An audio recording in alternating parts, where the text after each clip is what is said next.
Hello, everyone, and welcome. I am so excited. Let me know if you can hear me all right, if I'm coming through okay.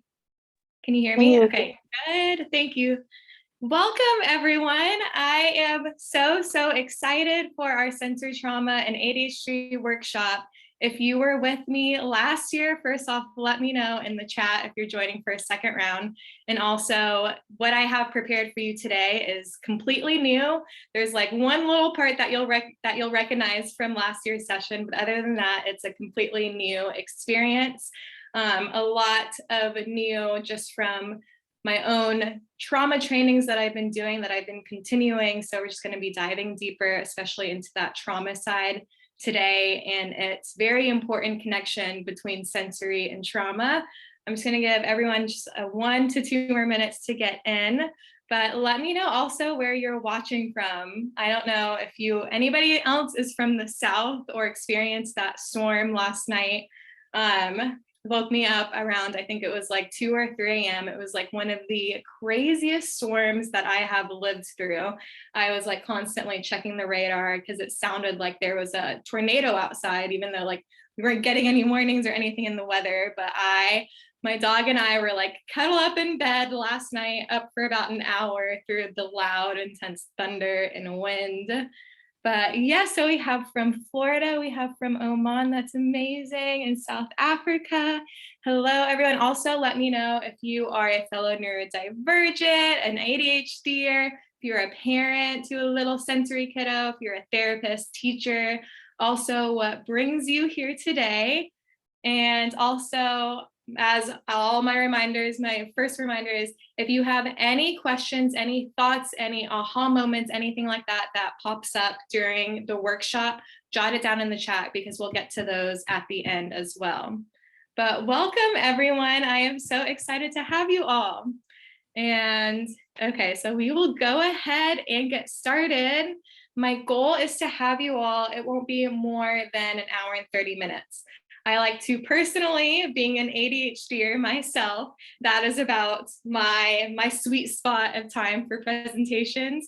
But also I know I like to just get all to like the must know things. Like you'll see, we're gonna be really diving into it and just really getting into it. And then at the end, we're also going to have a little sensory therapy session.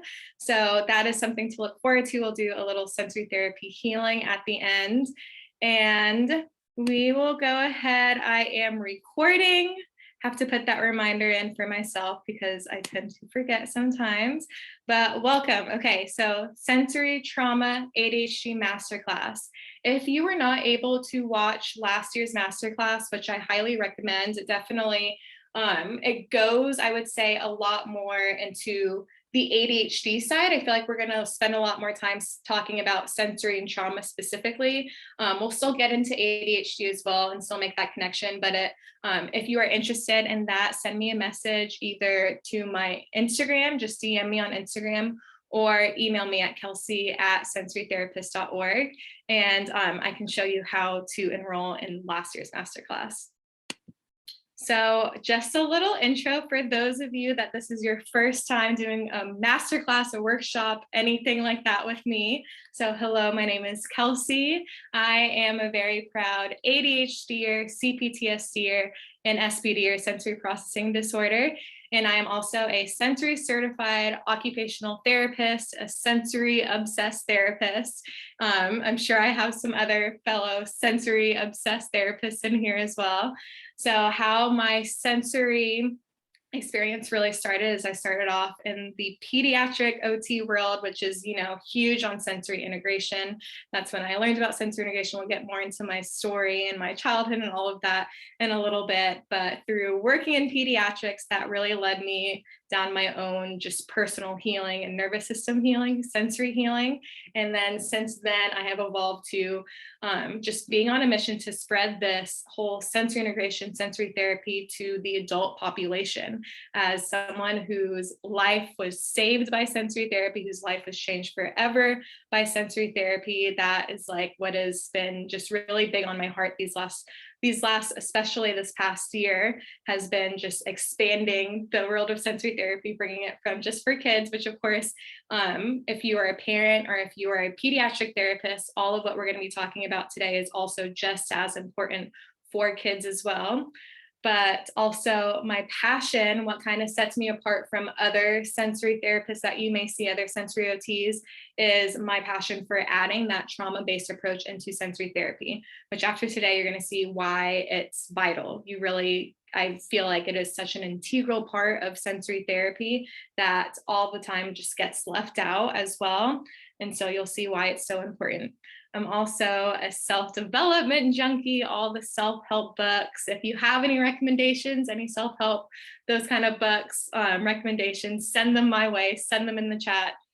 Those are my favorite to read. I also love, just on the side note, I love like post-apocalyptic kind of books and just fiction books as well.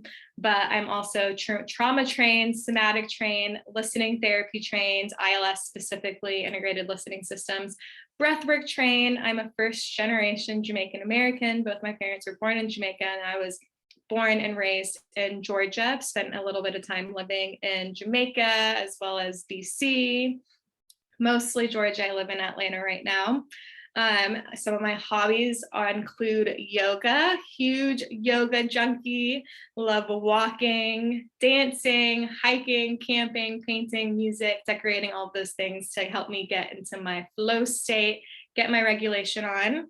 And just a few reminders too before we begin. I recommend silencing notifications, as I said, especially since I wanted to bring a lot of information into a short period of time. We are going to really be hitting some big things, and also you'll receive in the Facebook group, you'll receive a copy of the presentation as well. So you'll have those slides. So don't feel like you need to like necessarily write every little thing from the slides and copy those all down. You'll get a copy of that.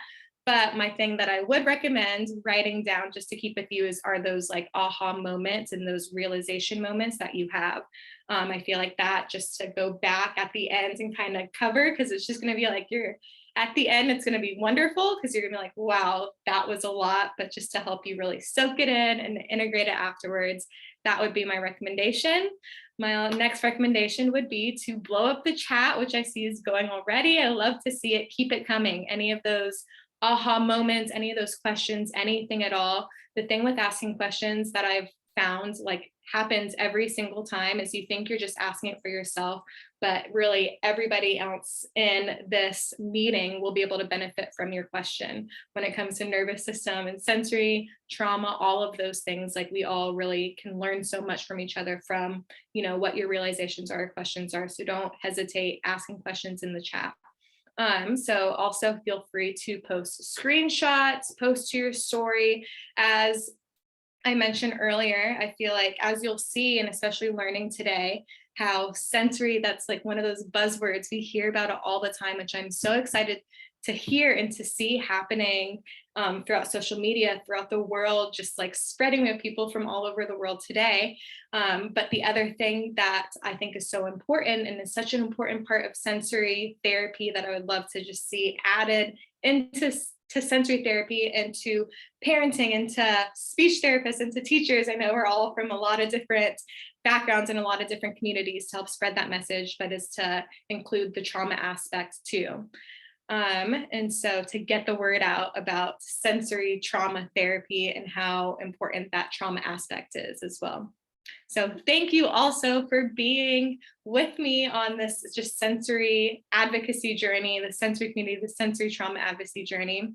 And thank you all for being here with me. So we are going to go ahead and dive in. So just a little bit about my personal story. And for some of you that have been with me before, you've probably heard a lot of this already, but I have some new bits and pieces. I feel like I'm just feeling more and more called to be more and more and more vulnerable and just to really share it all. And I feel like part of me has been holding back without realizing it, but today, especially with my main message that you'll hear today, there's no holding back today. So just a little bit about my personal journey. So growing up as a kid, I was an extremely big feeler. just had lots of big emotions, and especially thinking back to my childhood, and just even starting at such a young age, just like not understanding, like just like feeling all of these different things in my body and just like not understanding what was happening to me, and like starting from a very young age. And so I really spent, like, to be completely honest, I spent most of my childhood, like majority of my nights, crying, like spending at least some point during the night crying myself to sleep a lot of nights, especially as I got into like my middle school year phases, and those emotions and hormone changes and everything was just coming more and more and more. But I spent just majority of my childhood, I spent a lot of time crying. I was a very big feeler. Some other things, just more on that sensory aspect, is I was an extremely picky eater. So that was one of my big triggers as a child, and especially having immigrant parents who ate very different things from, what I saw people eating at lunch and different things. And so I remember that was something that would just cause me a lot of anxiety, sitting at the dinner table every night and just feeling panic anytime I was like, with friends or at friends' house and they were eating something, and being just so nervous about not eating. And that was just one thing that, led to me having a lot of eating challenges as I grew older as well, outside of just picky eating, but just like an unhealthy relationship with food as well. I was very impulsive. Looking back and watching like my old home childhood videos, a lot of it, and especially I feel like, what we took videos of, it would be like a birthday party or like one of those things. And I remember it was like it was my sister's birthday. It was Chuck E. Cheese, and I was just like bouncing off the walls, trying to put the little cone hat on my head. Did not want to wear that cone hat, and just like being comfortable. And yeah, I was like bouncing off the walls, bossing out all the different kids around. Lots of emotions and different things. So that was a little just peek to me as a child. But also at the same time, I was also a huge nerd. I loved school. I loved math, science, struggled a lot with reading and language, but like math and science, I was obsessed with. That was my jam. So did well in school, but also at home, I was one of those kids that I would come home and I would just have all of that dysregulation come out the minute I got home, or when I was out in these really busy places as well. So just going into the next kind of chapter. So middle school came around, and this is for the first time when I really felt, and especially because I don't remember a lot of my childhood. I know compared to other people that I talk to, just living in that fight or flight state, that really, I have something that I still have improved a lot, but still memory issues, memory challenges. But middle school is really that first time that I remember very vividly, just like really struggling with depression. And so, and just like also, like my favorite movies were like all of the really sad movies, like Walk to Remember, all of those different things. And just like seeing these, these different videos of people going through all these traumatizing experiences, and just feeling like I really related to them. And just like feeling, even I didn't have the words, and just like feeling like I was traumatized, and feeling like I really resonated with people, but also at the same time being like, well, I have parents that I have food on the table. I shouldn't feel this way. And at the time feeling a lot of shame for feeling that way as well. So the next chapter, as I got into like more of my high school and college years, is when I started really numbing and suppressing. I've had all of these big emotions, all of these just sensory sensitivities, all these different things for a long time. And this is when I just started numbing and suppressing really any chance I got. I became addicted to numbing and suppressing. That's something that we're going to talk about today. But this is when I really started struggling with just drinking and drugs, and going through and just something that I actually haven't talked about in public on a workshop before. That was something that I really struggled with. And then also as I went into college, I was also prescribed Xanax, which at that time, I don't know if anyone has seen the show on Netflix now, Painkillers, but that going back and watching through that, I think I cried through the entire, I think it was like 5 episodes, just bringing all of that. Because at that time, I didn't know anything about that. I was a child who had I was an adult at this time, I guess 18 at this time, who had an extremely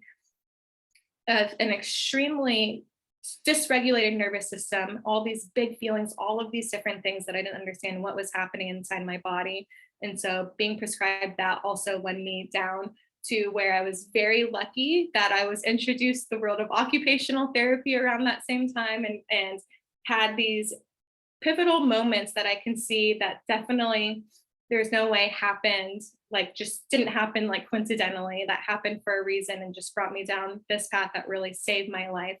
Sensory integration being a big part of that, because that was what really helped me understand myself for the first time, understand what was going on inside of me, realize that I wasn't broken, I wasn't crazy, and that I wasn't alone. That was a big part, is I felt so alone, and I didn't, just not having that understanding.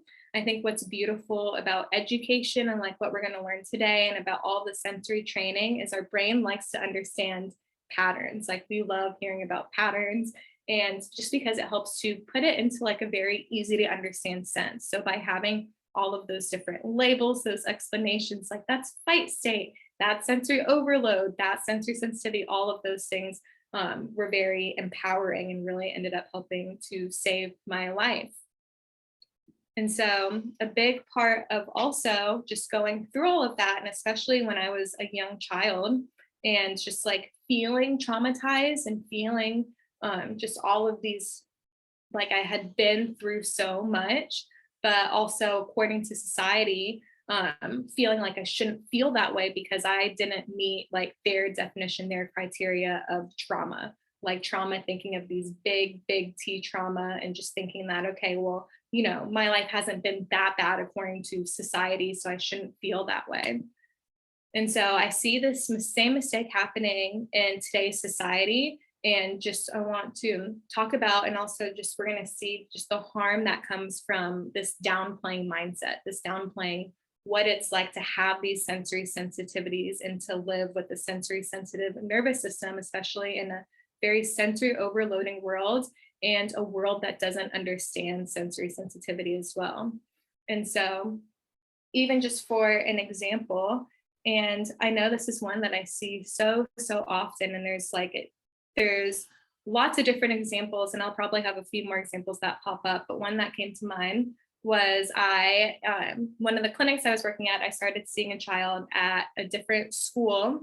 And in this session, it was my first time working, and in the session, and also first time being at this school as well. But during the session, also having just a big meltdown. This one very much so period related to sensory overload as well. And, a lot of the people also there were like, okay, they're attention seeking right now, like don't give any attention. They don't need any attention. But also from my perspective, this is something we can dive into, because I know there's like a lot of different sides, and a lot of us have heard like, okay, don't give attention to attention seeking behaviors.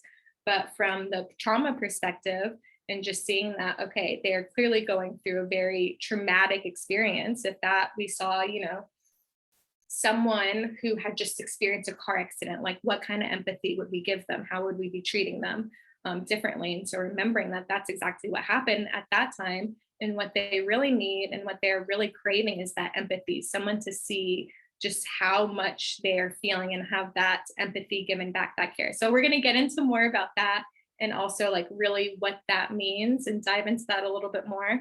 But first, we need to talk about is, what is trauma really? So this is the one part, if you join me in last year's, we went over this in last year's Sensory Trauma ADHD masterclass, or if you're a retreater, you know this, so just be a brief overview. But what is trauma really? So as a society, how we view trauma and sensory sensitivities, or just any kind of sensory challenges, we really view them as two separate things with like maybe a little bit of overlap in there.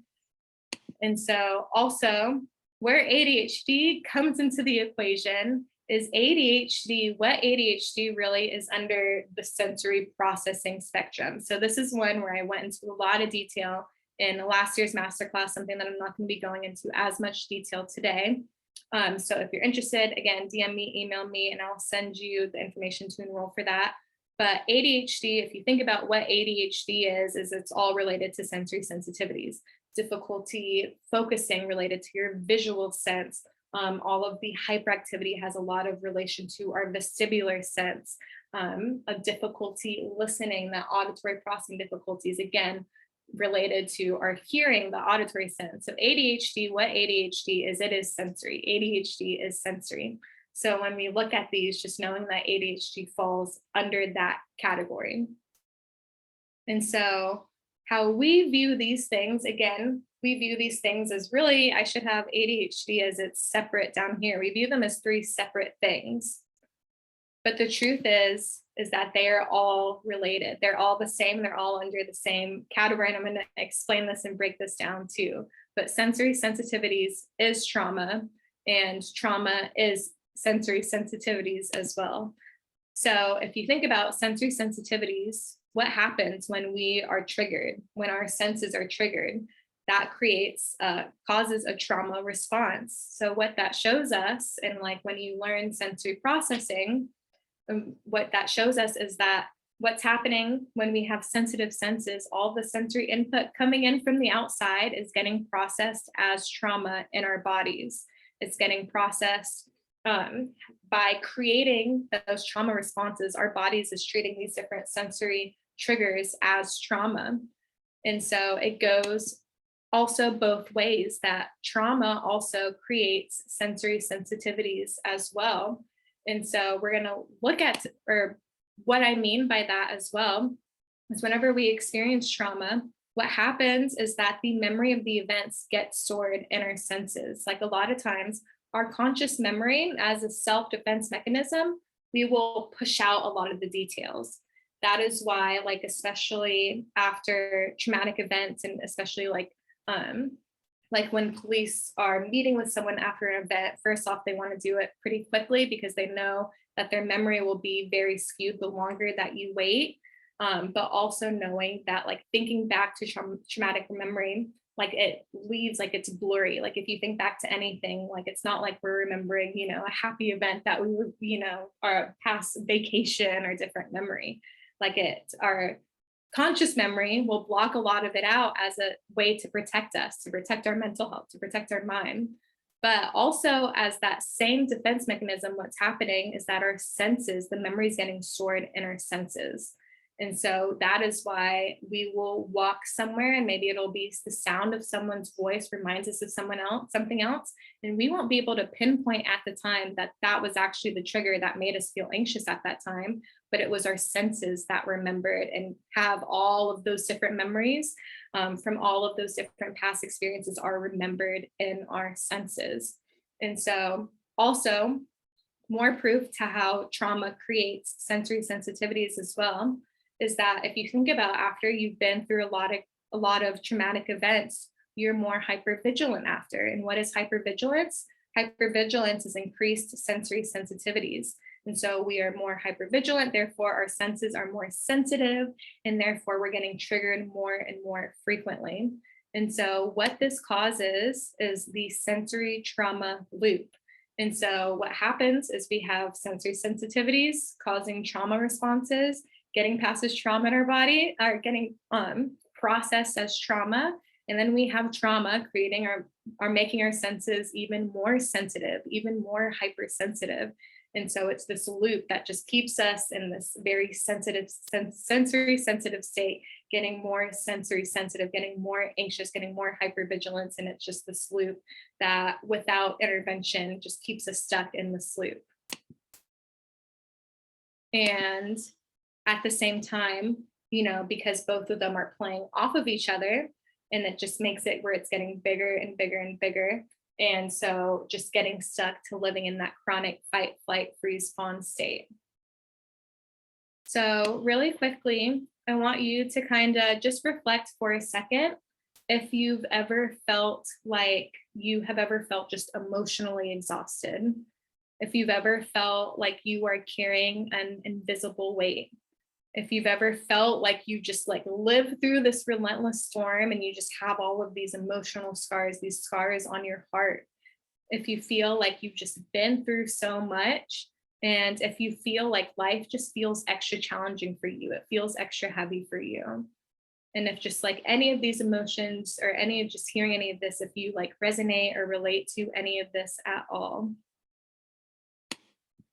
And so just remembering and realizing that like if you've ever felt this, this is the definition of what feeling traumatized is. And this is something that I've felt thinking back to a child. Like there's not really a time in my childhood where, I had a lot of happy memories. I had a lot of joyous memories, but at the same time, I still had that feeling of feeling traumatized as well in my nervous system just throughout my childhood. Like it would still be there, just kind of in the back of my mind or at the end of the day.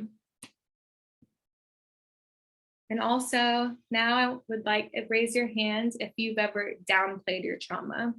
And like if you ever felt like similar to how I was saying before, if you felt like you didn't deserve to feel this way, if you felt like you needed to just suck it up, if you just needed to, be strong, you just have to just suck it up, if you've ever downplayed your trauma. And it's something, and I see all of these hands raised, and it's something that so many of us do. And that is like really so ingrained in society. And it's really something that I did for so long, is just downplaying my trauma, downplaying all of my experiences, everything that I had been through. And so really the key word, and something that we're going to really dive into, is that what that turns into, that downplaying our trauma and what we've lived through, living with a very sensitive nervous system.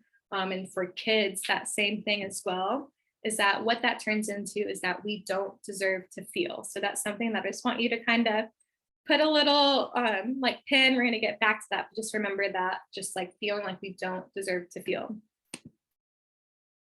So what happens is that the world downplays neurodivergent trauma, and this has an extremely harmful effects on our community. And this is something that I could really just talk about today. We could spend hours just talking about this, is like all the harmful effects of what downplaying neurodivergent trauma leads to. But just a brief overview of what happens is that this leads to us having severe low self-esteem, that feeling of brokenness, feeling that like we did something wrong, there's something wrong with us, all related to downplaying neurodivergent trauma. Pathological demand avoidance, just that feeling where demands feel like threat. Again, downplaying neurodivergent trauma. Because what that happens is, again, why that's happening is because we are feeling trauma, is that from being in that traumatized state is what triggers that demand avoidance as well. Rejection, sensitivity, dysphoria as well, RSD, another highly related to, again, downplaying neurodivergent trauma. It impacts our relationship. It leads to us having difficulty trusting ourselves, difficulty trusting others, difficulty trusting our environments. I have this level, like I would have this level of relationships be very like slow to trust. And I have a few people that I trust a lot, but I still hold back. There was part of me that just like didn't feel like I could fully depend on and trust, other human beings. Emotional numbness, something that we're going to really talk a lot about, emotional numbness, and just feeling like we needed to numb. Like for me, when I was struggling, when I was self-numbing and using drinking to numb, social media to numb, just scrolling on it, just doing anything I can to numb. Addiction, anxiety, feeling detached, self-harming, something that I also struggled with also during that same time, that same thing, chapter 3 of my story that I was talking about earlier. Depression, that overwhelming guilt, all of this has a huge relation to, again, the world and ourselves, because the world teaches us to downplay our trauma, but from the world downplaying neurodivergent trauma and what that is and like how difficult that really is. And so it's important to remember too, is that society's definition of trauma, what we've learned as trauma, is based on a neurotypical nervous system. So neurodivergents have a different definition of trauma because of our extra sensitive nervous system, because we feel everything more deeply. So like one example that I like to share as well is that, like, if you think about, you will say, let's say you have 50 people go to war. They are experiencing the exact same battle. They're living through it, the exact same thing. But let's say only 5 or 10 of them have PTSD after. Why is that? That's because they have a more sensitive nervous system. They processed that experience more deeply because they were feeling more deeply and have more extra sensitive senses. So during all of that, again, processing that on a different level as well. And so what is trauma really? Well, of course, one of the big one, sensory triggers. Sensory triggers are trauma. And so picky eating, thinking back to, like, if I have anyone who's a picky eater or who is a parent and has kids that are very picky as well. But if you see that anxiety in either your kid's eyes, remember feeling that anxiety just like at food, like that was a traumatic experience, like that feels like trauma, and it really does feel like an attack, feels like a war when we're living through these things. Low self-esteem, anytime we feel unsafe and that we feel really unsafe, we feel triggered, we're going into that fight, flight, freeze, fawn. That is what trauma is. That's what is our nervous systems is processing as trauma. Shame, making mistakes. That's why a lot of sensitive kids that I work with, when you see them make a mistake, you'll see them be very hard on themselves, something that I used to do as well. And you will see them, and sometimes it might not even be as obvious, but now that you know, especially if you are another practitioner or fellow therapist, and you'll see them processing that and feeling that more deeply. It might look like just shutting down and freezing, but if you look closely, a lot of times you can just see it in their eyes if you look closely. Just like that feeling of shame after making a mistake, feeling defeated, feeling uncomfortable, feeling other people's pain as well. And so just a reminder as well, is what happens too is our senses remember how we feel. So whatever is happening at that sensory input coming in, like our senses are remembering these different sensory triggers, our senses are holding on to these memories, again, protecting us. So we don't have that conscious memory isn't as precise, but our senses have that very precise memory of all these different traumatic experiences and holding on to our past trauma. And so as I say this, again, whatever feels like trauma to you, whatever feels like trauma to your kids, just remembering also that that is valid. That is 100% valid. And that's, especially when it comes to us, it's going to be different from every person, because we all have our senses, all, have their own, or while we may have extra sensitive senses and there might be similarities, there's still all of these different uniqueness to us. So just remembering not to judge your trauma and whatever feels like trauma to you. And for sometimes that can even be me walking down the street and feeling eyes, like it can be the most random things that I'll feel triggered. And just in those moments, what is honestly so powerful and so therapeutic is in those moments giving myself that empathy and being like, this is traumatic when I'm going through, like this is hard, and just validating myself instead of shaming myself, which is what I used to do for so long. And so just again to highlight this, and I keep on highlighting it, and it's all going to make sense and come together soon. But remembering again that why is this? It's because we feel everything more deeply. That's what senses are. It's all about feeling, experiencing the world, and we are experiencing that because our senses are more sensitive on an extra deep level, and just we feel everything more deeply. So I want to take a little side note, and I want to talk about really quick what we are taught about feelings. So knowing that as someone, as an adult, or working with kids or adults with extra sensitive nervous systems, and what that really means is feeling things more deeply. And so let's talk about feelings and what we are taught about feelings. So really, our emotional education, like what we learn, really looks like this. We spend a lot of our childhood, spending learning about math, learning about science. And when it comes to the amount of time that we spend being taught about our emotions, being taught about our nervous system, actually what's happening is like very, very, very small compared to, social studies, all the different things that we learn. and something that is so, so important because, you know, when we work on learning about our emotions, learning about our senses, what happens is that we actually learn better. We can focus better. It helps us to improve all the other areas on our lives. So really, we need to be spending a lot more time. But also, a lot of the things of what we learn about emotions is not even taught to us. Really, it's learned watching other people in our lives. So thinking back to like the adults in your lives, how they process their emotion, like that was really what your big teacher was, your big emotional teacher was. And so a lot of times what that looks like is suppress, avoid, repeat, suppress, avoid, repeat. Like being in schools, working with kids, I have also said this and have said this in the past. And like, it's just I know I heard this as a child so many times, but you're okay. You're fine. No, what is that? What message does that send also when we're like being told that every time? It's being told suppress, suppress, suppress. Like avoid this, like you're fine, like you don't want to feel that way, like that's not good. Like be a big girl, like don't cry, like we're told all of these things like big kids don't cry and different things. We're just like told this over and over and over. We are watching adults that are also not like just like suppressing. We're have this idea that we need to be on at all times, and that when we are emotional, that makes us weak. We that kind of equate that to being in trouble, especially as a child. And like, you know, I remember crying and feeling like I was just getting in trouble for crying. And so what happens too is when, especially those of us with sensitive nervous systems that feel so deeply. So for a neurotypical human, for a neurotypical child, a neurotypical adult, you know, it's pretty easy to suppress emotions. You can just suppress it down, you know.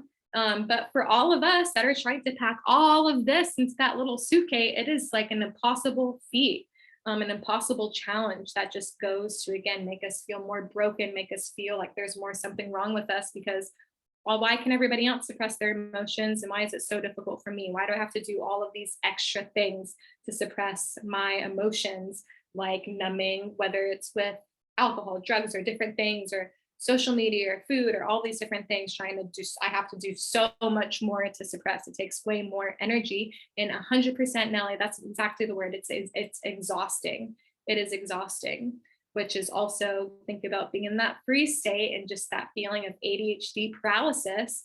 Again, a lot of that. And also, I mean, there's a lot of flight state and freeze and fawn flight. That's something that I go into a lot of depth inside, but that is a big part of that too. In that freeze state specifically is, again, that suppressed emotions, trying to suppress our emotions, and just like, well, specifically what happens afterwards when we can't suppress our emotions and we just feel exhausted. We reach that point of overwhelm. So for many of us, that lack of emotional education, and specifically neurodivergent emotional education, like what we're doing today, is harmful, especially with those of us as neurodivergents with highly sensitive nervous systems.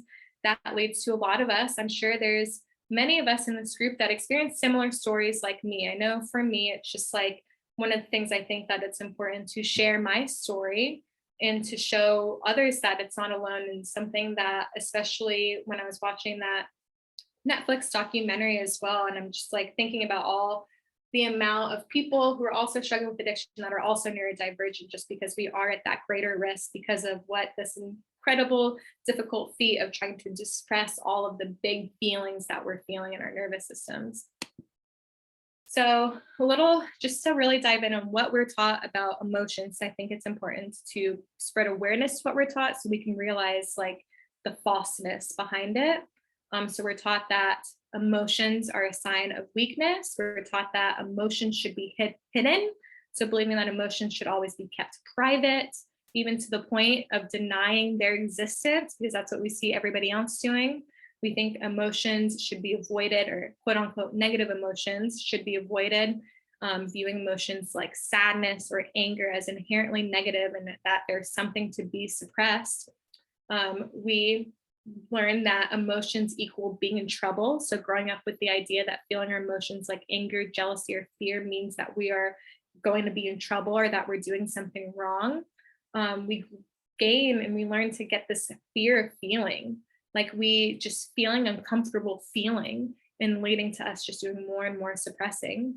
We learn that emotions are a burden, seeing emotions as a burden that you need to carry alone and not share with others. Emotions make us unreliable. I feel like this is a big one. Emotions make us look, or we feel like we're unreliable, or mentally weak, or like we're incapable of handling responsibilities. Again, these are all false. Avoiding vulnerability at all costs. We're taught to avoid vulnerability at all costs, believing that showing vulnerability through emotions is a sign of weakness and that it must be avoided in order to appear strong. And so just remembering that these are false. These are false teachings that a lot of times, are taught without even us realizing it, but we're teaching it, just like picking up on it just as a society. This is the emotional lesson that society is just giving off as a whole. And while it's improving, we're definitely improving, especially with this new generation it's taking, but especially for those of us adults, we really grew up more in the depths of these emotional teachings. We're really at the forefront of what we were taught. So we're going to have a little emotions 101. So just some really important takeaways. And I want to add in like neurodivergent emotions 101 as well. But also they go for all nervous systems, not just neurodivergent nervous systems as well. But the first one, and how I view this, and what has been really powerful, I feel like for also, and we're going to do this, and we're going to break this apart too, but viewing our emotions as like a knot. It's like we have all these different emotions and it feels like this knot inside of our head. And it's like one of those, if you've ever had like a necklace or like something get knotted, pair of headphones or something, and trying to get it out and you're like, this is too much work. This is so too difficult. Like that's what it can feel like a lot of times. And so how to understand emotions and learning how to find these tools and strategies that make it easier to untangle the emotional knot. And especially for those of us with big feelings, big knots, learning these different sensory strategies and different things to help make it easier to untangle, break apart that knot. So the first lesson number 1, and you might have picked up on this already, because I've mentioned it a couple different times already, but suppressing our emotions is an addiction. We become addicted to it. Suppressing, and it's a dangerous addiction. I don't use that word lightly, but I think it's so important to remember, just as like knowing that, again, addiction again is like how we learn addiction is a disease, and it's something that really takes time. And so to also give yourself grace as you're going through this, but remembering that suppressing our emotions it's an addiction. That's what it is. And so what happens is that we're suppressing our emotions and we think that it's making us safe by suppressing our emotions. But it's really a false sense of safety. We think that it's doing us good, like it's helping us, but really it's doing more harm than good is what I'm getting at. And so remembering that suppressing our emotions doesn't make it go away. And again, how I talked about how it gets stored on our senses, suppressing our emotions doesn't make it go away. Instead, what's happening is it's getting stored in our senses. It's getting stored in our senses. And when that happens and it's getting stored in our senses, that's going to lead us to getting triggered into that more fight state, triggered us into more easily into that flight state, that fight state, freeze state, all of that. The fawn state is going to make us become triggered more easily when that's all of these suppressed emotions are just getting stored in our senses. And so breaking this apart even more is, as a society, we spend our time doing 2 things. So the first one is running from pain. So as humans, really, we are either like seeking pleasure or running from pain, doing one of those 2 things. And so especially when we tie and connect emotions as pain and all those different lessons that I had up on that previous slide, and we're viewing that all of those emotions are like bad. And so we want to run from emotions. And so what ends up happening is we view emotions as our ultimate enemy. And so we don't even realize it, but I've even with my kids, working with my kids, I will ask them, and I would do even some group sessions, and I would ask kids, like, do you view, being angry, is that a good thing or a bad thing? And a lot of them would say bad thing. I know that's what I would have said too. And so we end up growing up and we just view emotions as our ultimate enemy. And a lot of times without even realizing like how much we are afraid of feeling our emotions. And so just think about and reflect, like, what if we are taught that, and what if we grew up, especially being taught that emotions are natural and that emotions are actually the most powerful medicine, that emotions are extremely healing, that there's a lot of healing that lies in feeling our emotions, and that emotions don't do us harm. They're not actually pain where we get, a lot of that pain also comes from being afraid of emotions. So that pain that we're running from trying to suppress emotions, once we start viewing emotions and starting to rewire and reframe how we view emotions and viewing emotions instead as one of the most powerful medicine, you will see there's a lot of healing and feeling our emotions and releasing all of that stored up, suppressed emotions in our senses, releasing it out. How there's a whole lot of healing at that strengthens our senses on a cellular level, strengthens our nervous system.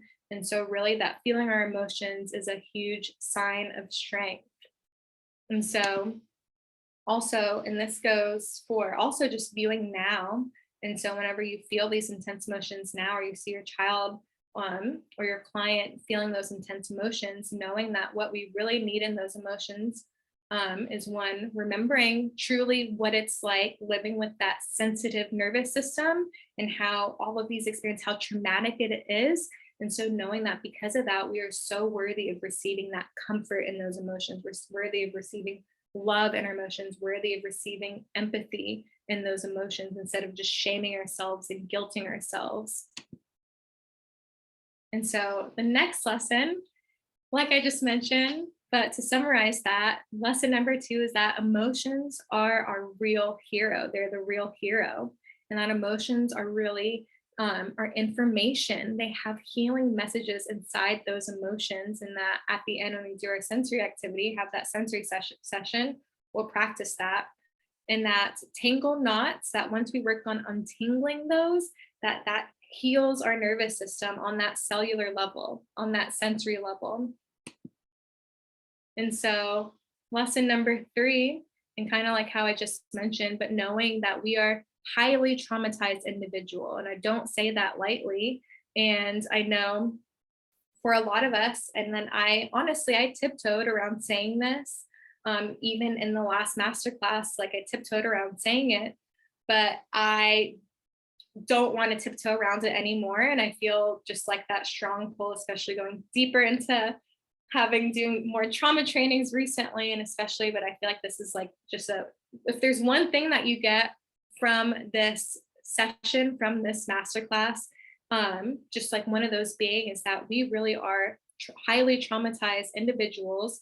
And so validating how truly traumatized and how difficult it is living with these sensory sensitivities are, that allows us so we can see our emotions, our experiences are worthy of extreme empathy, which is something that is so healing again on that cellular level, on that sensory level. So being able to know when we're going through those things and living our lives, it allows us to give us more self-love than we ever thought was, than we ever could have done before without knowing this. Now that we know, and now that I know, looking back at little Kelsey, if I, little me who's watching all these shows and being like, I resonate with that character, I feel that, being able to be like, you are right, like you are, and like what you're going through is not easy at all and worthy of so much empathy, just like that same empathy you would give a child that maybe just experienced some like a hurricane or just anything like that, someone just going through what we learned is quote unquote trauma, just like that same thing, giving ourselves that same level of empathy. We're worthy of that same level of love and empathy. So the next lesson, I want to talk about emotional resiliency. So first I need to talk about what emotional resiliency is not. So emotional resiliency does not mean the ability to suppress our emotions and be on all the time. For a lot of us, when we look at learning emotionally strengthening, learning to emotionally regulate, we think that that looks like, okay, being on all the time, being able to suppress our emotions. Like we want to be like, a neurotypical person that we saw that is able to just be on and be regulated all the time and be emotional. That's not what emotional resiliency is. That's not the goal. The goal on emotional resiliency is not being afraid of feeling and not viewing emotions as the enemy. And so learning healthy ways to feel, learning those strategies, like we're going to go through today, and like we really dive into inside the retreat, those strategies to help us process our emotions, and to knowing also that we do not and should not have to do it alone as well. And then I think that's something so important, having someone to really guide you through the process as well. And so allowing yourself to welcome in that support as well. And so also remembering is that building a healthy relationship with feeling takes practice, because for a lot of us, we again are so addicted to suppressing, to emotionally numbing. So again, giving yourself that empathy and that grace as we go through it. Like one of the things that we're going to do is we're going to practice finding that stored trauma in our senses. We're going to practice feeling and knowing that, today that goal might be just acknowledging it. It might take time and practice to really work on feeling safe to feel and showing to feel. Like a lot of it, we're going to feel kind of that trigger come up during these practices at first when we're feeling, and we're going to feel those different limited or those beliefs that we had been taught, like, no, this is bad, this is a threat, feeling is bad, feeling is a sign of weakness. We're going to feel that come up a lot of times when we first practice these different things. And even with kids, it takes time as well. But just knowing that it takes practice, and it's one of those things that is so incredibly worth it, because, and I'll share it actually in a second more so, because I'm not saying that I am, in a place where I don't have big emotions. No, I cried my eyes out. I cry my eyes out all the time. Last week, I had a day where I was just honestly, it was like a couple days phase where I was just having a big, big release. And so just knowing before when I would have these different states where I was having these big feelings, just being able to give myself that love, that empathy during it, and have these different strategies that I know I can fall back in. That is emotional resiliency, knowing that when I'm feeling all those different things, at the end of the day, that feeling is healing, and that what's coming is going, and that that is like what true emotional resiliency is. It's not that on those days, not having sad days, it's having those sad days and really allowing myself to feel. And so lesson number 6, actually, lesson number 6, the last lesson, is whenever we are vulnerable, it reprograms our brain to believe that emotions are safe. So I want to say that again, because this one really is so, so important. Whenever we are vulnerable, it reprograms our brain to believe that emotions are safe. So whenever we do any kind of therapy activity, whenever we do any therapy journal, any meditation, we go to a therapy session, we open up with our mom and really open up, not just that surface level opening up that we do a lot of times, but really opening up. What that does is that helps to reprogram our brain to not feel like emotions is a threat, to not have that addiction to suppressing our emotions and just getting more stored, suppressed emotions in our senses and our body. And so it shows us that we are safe to feel. And the other big thing that happens is when we are practice being vulnerable regularly and feeling. And so when that happens, when those big emotions do arise, because if we have a sensitive nervous system, those big feelings are going to come. It's going to come. It's going to happen. But when it does come, they're not going to feel as intense and as scary, because we're going to have that a more healthy relationship with feeling. So to practice this today, and again, I want you to do what you feel comfortable with, but also I invite you just knowing that this is a safe space, and knowing how healing it is, even just doing something that might feel very small, it might feel very trivial, but really that it is way more healing than you can imagine, and that you are literally like, it is like taking a medicine, like it is that strong where it's like there's more healing that happens, especially during like an activity like this as well. So I'm going to invite you to do this, although it may feel like a little bit out of your comfort zone. But to just start by first reflecting for a second, like, how are you feeling right now? And if you're feeling good right now, maybe there was a day like recently where you were feeling like you were really just having one of those difficult days. Like, what were some of those emotions that were coming up for you then? And I would like to invite you I want you to see by as we release, especially in this supportive environment where there's all of this very loving community of people that get it, and that people who have lived through it, and where we can really give each other that empathy that you might not be able to give yourself.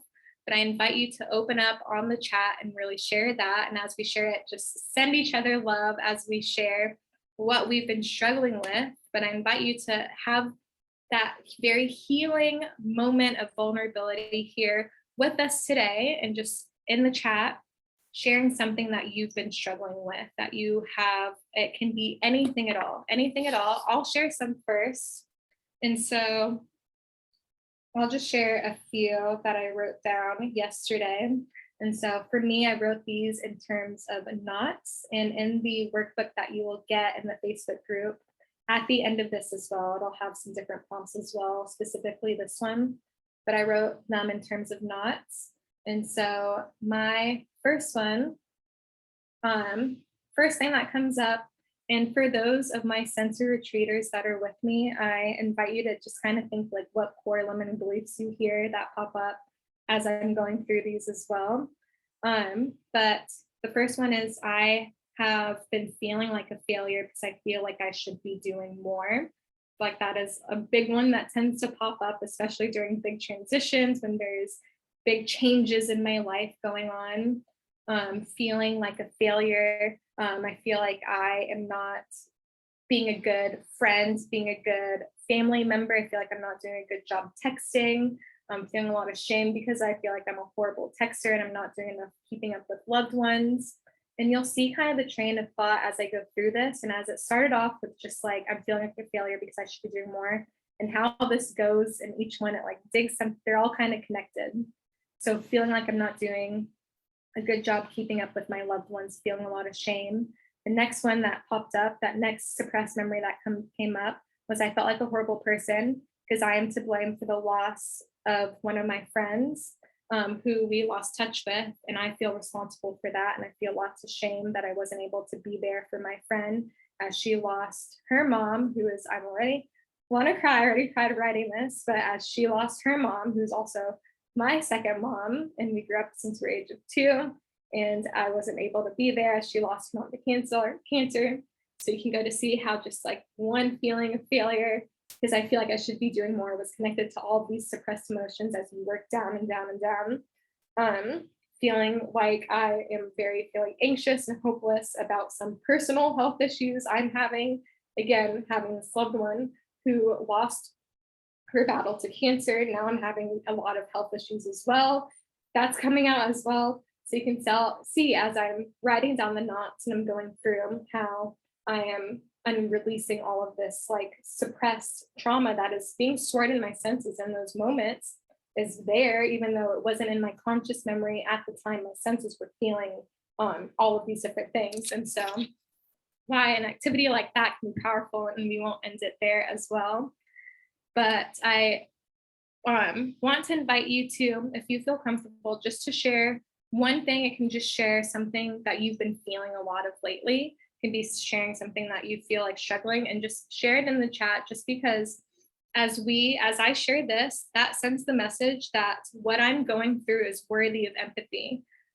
What I have been through, just living with this very sensitive nervous system, is worthy of empathy, is worthy of love, and is worthy of being released. It sends, again, that powerful message as I go out, that emotions aren't something to be scared of. Emotions aren't a threat.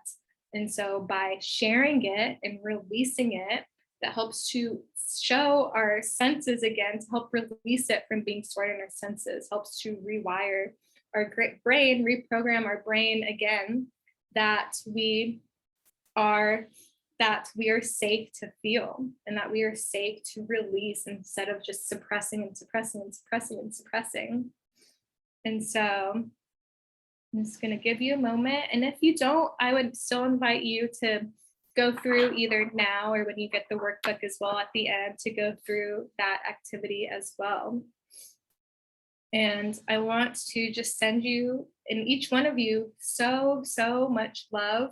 I want to remind you with just whatever you are feeling, whatever you are going through, it is incredibly difficult. It is incredibly challenging. And want to send you all the love, because I know for some of us, feeling that self-love, especially as someone who is a major fawner, major people pleaser, which at the root of that people pleasing is feeling like a lot of blame. A lot of it's like, it's not my fault, but just want to send you so much love. And then I know for me, hearing it from someone else can kind of help remind me, because a lot of times, especially in the beginning, I didn't feel worthy of that love. I needed that reminder over and over and over. So I want to send you that reminder that you are so worthy of compassion, of empathy, of just like that huge little nervous system hug, that huge inner child hug with whatever you're going through, whatever you're feeling, whatever you're experiencing, because life is not easy, especially navigating life with a sensitive nervous system and a sensory overloading world, and a world that doesn't understand our sensitivities. So I want to send you a big sensory hug. And I also want to invite you, so I have a quick sensory therapy meditation. This one specifically is sensory trauma release meditation. And it's going to be a short one, but I'm going to invite you right now, if you're able to lay down, get comfy, you can sit. I recommend just like the comfier you can get, the safer your senses will feel, to go through this sensory trauma release, to really help release some of that suppressed trauma that's stored in our senses. And so you can feel free to turn your videos off if that feels more, helps you to feel more safe, feel more comfortable. There is going to be a release phase. And in the release portion, I'm going to invite you to either cry. That will be one that might come up. And crying, again, remembering that feeling is healing. What's coming is going, and that's a good thing. I'm going to invite you to yell if you feel called to yell instead, to yell out. Maybe the emotion that you feel that comes up to you has to do with a lot of anger. So I invite you to maybe yell. You can either, I have my weighted pillow here that I cannot work without, or especially do sessions without, but I invite you to either, you can punch a pillow like this to let it out, if that emotion feeling that you're feeling maybe is some anger. You can also, I have some people, and I've done this also as well, if you're feeling a lot of disgust, can spit. If you have like a towel or something to just spit, however you feel called to release, I invite you to release however you feel called to do so. And so to go ahead and just get comfy, lay down, and just give you a second to get situated.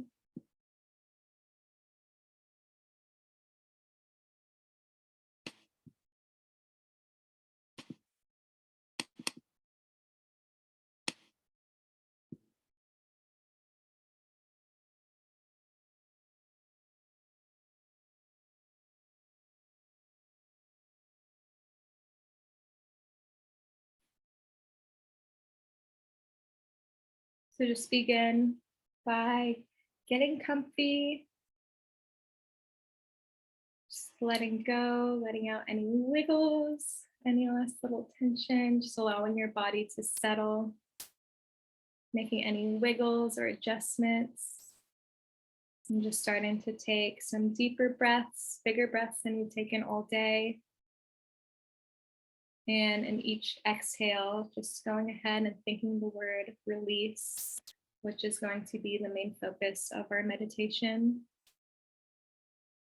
And just start by taking a few deep breaths together. We'll just start by taking 3 deep breaths in, and then I invite you to exhale out of your mouth, maybe letting out a big sigh. And so just 1 together, deep breath in,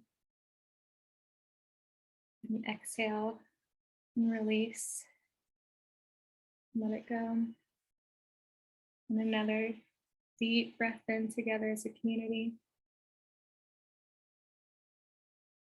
And release again.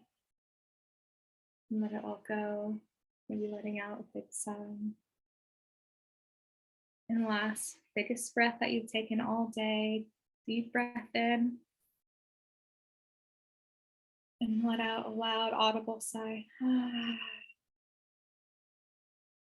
just release, letting it go. I just want you to gently close your eyes and just gently and lovingly bring your attention to your body, and just start by gently becoming aware of any spots of tension or discomfort in your body. And just begin with your neck.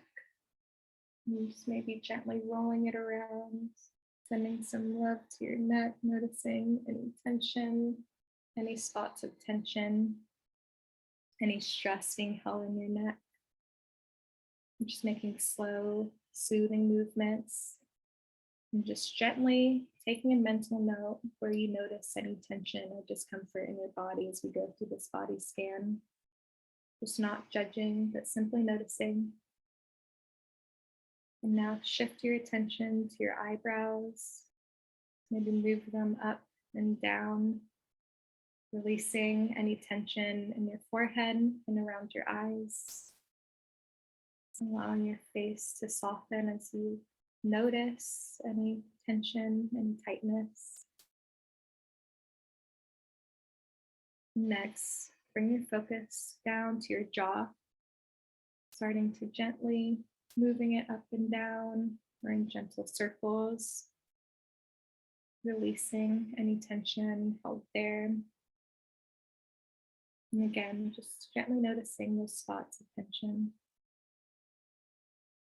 And now moving back down to the shoulders, just rolling them very gently and slowly, first in one direction. And again, as you move, just noticing if you feel any tightness, any rigidness as you're moving your shoulders around, any spots of stress or tension in our shoulders, a spot that a lot of us tend to hold a lot of stress and tension, suppressed emotions, and then roll the opposite direction if you haven't done so already. Just very gently, very slowly, just feeling the tension melting away as you release that weight, that pressure that you've been holding on to in your shoulders, and sending love each spot of tension that you notice. And just take a moment to breathe deeply, inhaling slowly, feeling, noticing your stomach expand as you breathe in. And as you exhale, thinking the word release, allowing your body to let go with each breath. And breathing in through your nose and out through your mouth. And just take a couple more deep breaths at your own pace. Now I invite you to become aware of any tension or discomfort that you noticed previously or that is coming up for you now. It's present in your body, in your senses. And just knowing that there's no wrong answer, there's no wrong way to do this. And typically whatever comes up first is a message from your nervous system that it is ready to be released, to be healed. So maybe just gently scan your body from head to toe, noticing any areas that feel tense, feel tight, feel uncomfortable. And as you notice these spots of tension, allowing your mind to explore what feelings or situations may be connected to those physical sensations, and just being gentle with yourself as you do this. It's okay to notice discomfort, and it's safe to explore the emotions that arise. If it feels too much at any point, know you can go back to taking deep breaths. And so just spend a moment here, noticing any discomfort in your senses, in your body, maybe your lower back, maybe your shoulders, your ears, your eyes, jaw. Wherever your tension is, ask the question, what emotion is trapped here?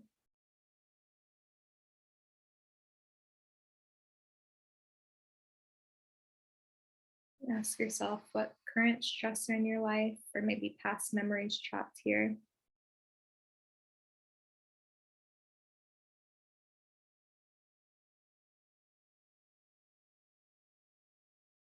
And kindly, without judging, knowing that whatever pops to your mind first is a signal that it's ready to be felt, ready to be released.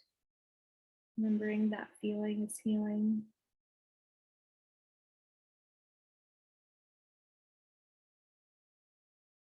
And spend a moment of reflection, a moment of feeling.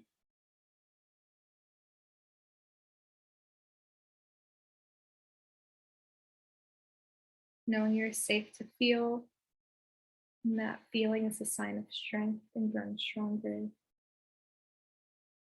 Sign your mind is growing stronger, your nervous system, your heart is growing stronger. If any past situations or memories come up, visualize yourself comforting the version of you from that time and just sending yourself lots of love that you are so worthy of. And lots of compassion, lots of empathy. See yourself extending just a warm and loving embrace, offering the comfort and kindness that you needed in that moment that you weren't able to give yourself in that moment.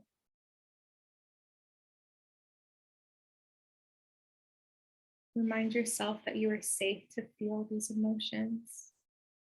Allow the emotions to flow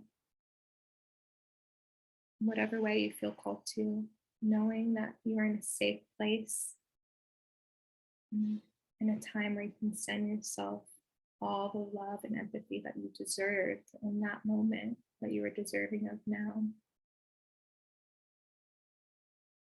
Take your time with this process. There's no rush. Invite you to bring awareness back to that point of tension or discomfort that might be present in your body. And as you notice this spot of tension, know that you have the power to release them. You can release the tension through crying, through yelling, through shaking your arms and your legs. However you're feeling called to release in this moment, maybe it's just by applying deep pressure, massaging, maybe gently punching the ground underneath you, whatever feels right for you in this moment. Allow it to flow, release and let go. To your safe space, to yell, release it all out on the count of 3, 2, 1, release.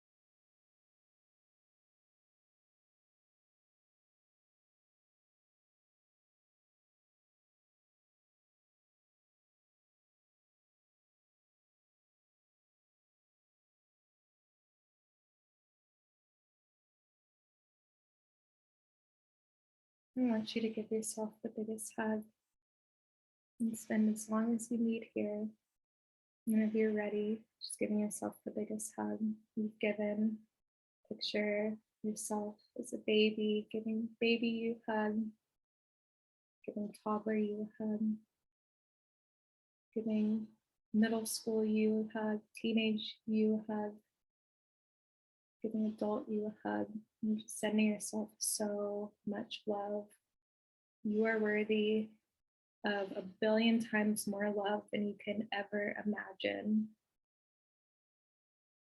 And especially during those moments when we're feeling those big emotions, we are worthy of 1,000,000,000 times more love, all the love, and just sending yourself that deep pressure, signaling that love and safety to your body, to your nervous system.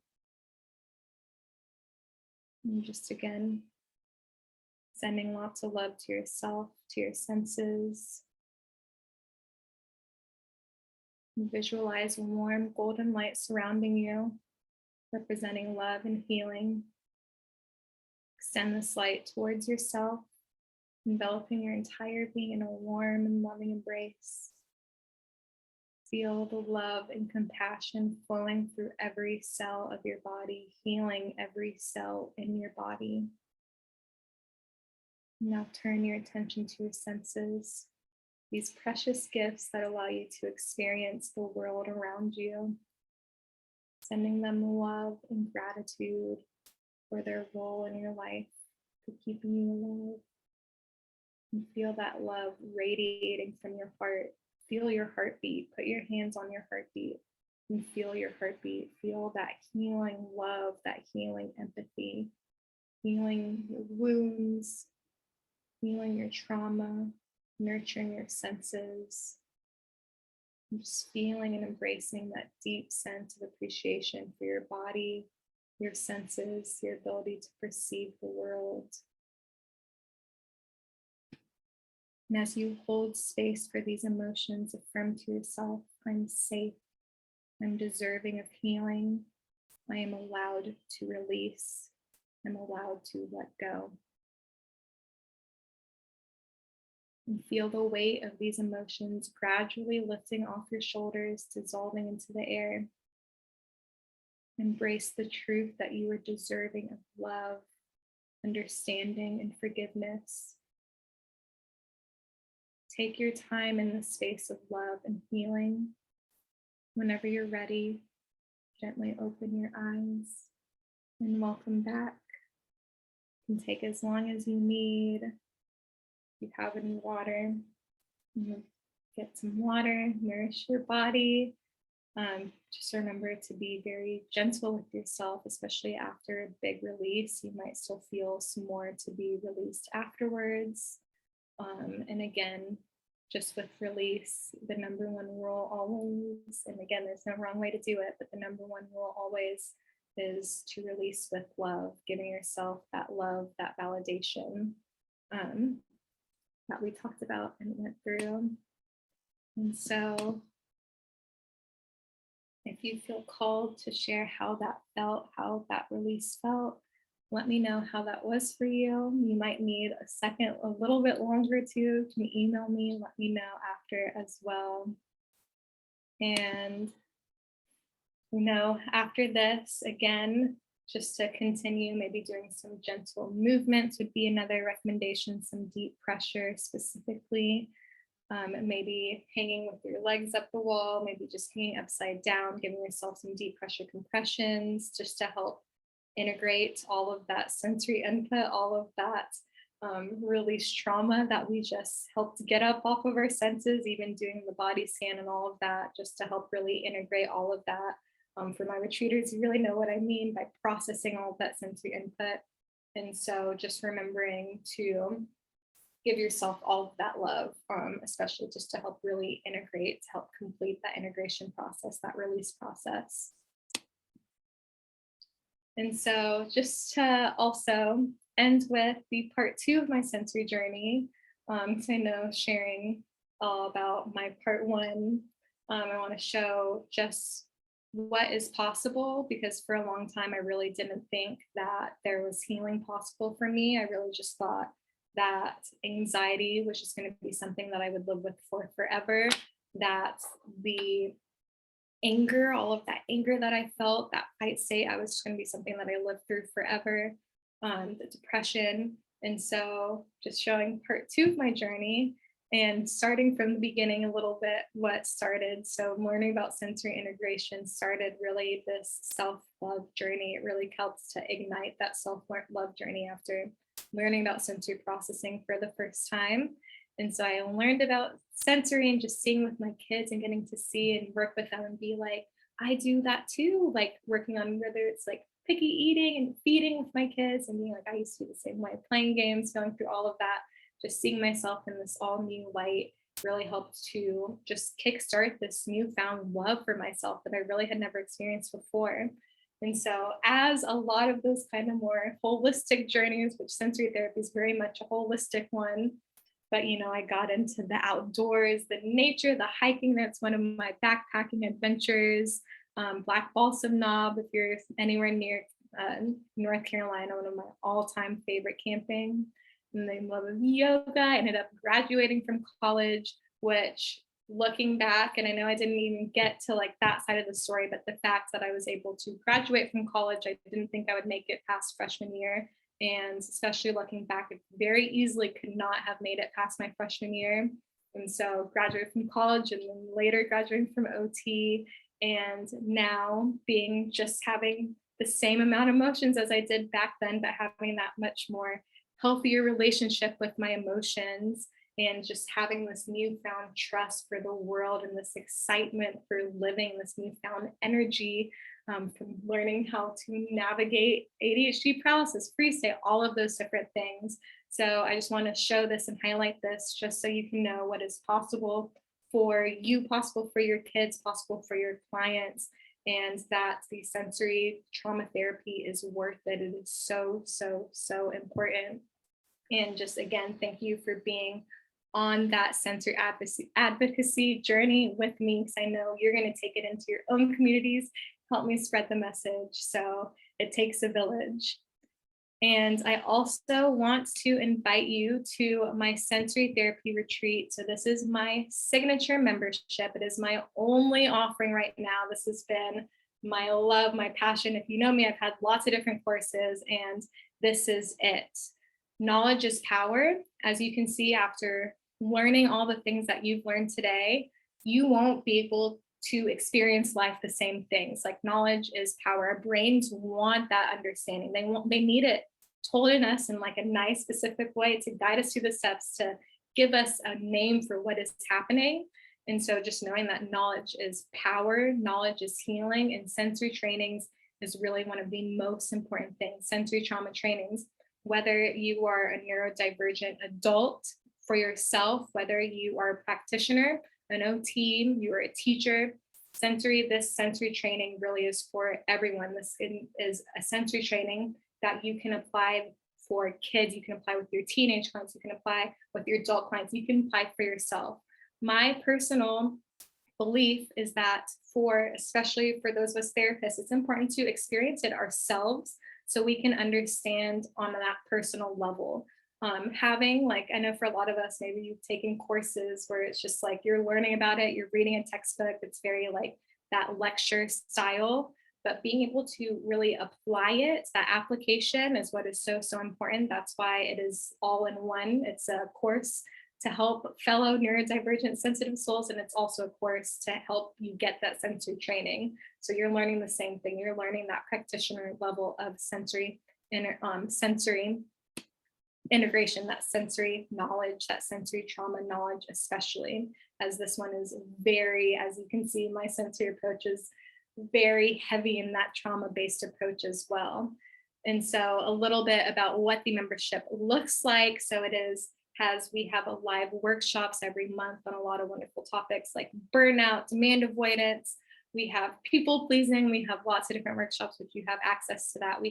Takes you through a step-by-step process going through it. And so you watch different transformative sensory video lessons. There's lots of sensory therapy lessons. There's a daily practice library with lots of different sensory therapy meditations that really, they take you through the specific process of helping to really go through a huge nervous system transformation And like, if you think you learned about your nervous system, just like really going into the depths, that is like the most powerful thing, the most empowering thing for those of us that feel a lot of overwhelming confusion in our body, just really understanding, having those tools in the membership to go and use and practice, having those therapeutic workbooks, which as you'll do the ones today, you will see that those journal prompts, those sensory trauma therapy journal prompts are just not they're not your normal journal prompts as well. They are going through like that same kind of release that we had in that meditation. They're taking you through big releases, and that they're helping you really, it's like a shortcut of nervous system healing because it guides you through those points that we really need it the most. And so there's daily practice meditations, you have sensory exercise libraries, but the most exciting part as well is that we have our September sensory challenge coming up that I'm so excited for. For those of my retreaters, you know, I've been talking about this for a while. I've been planning it for a while. And so it is a 6-week nervous system makeover challenge. And so it starts September 18th. So it'll actually go throughout, just starts in September, but I liked the name September Sensory Challenge.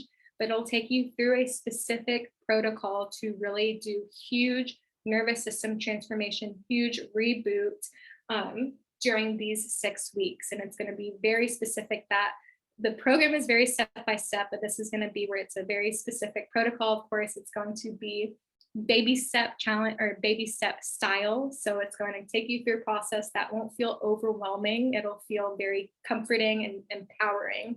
So it will feel fun. It'll be that challenge that you can go to help bring you that ease, that regulation over those 6 weeks, and to give you the tools and help you practice the tools so that you walk away from the 6 weeks feeling more regulated than you have before, but also having those new habits in place as well.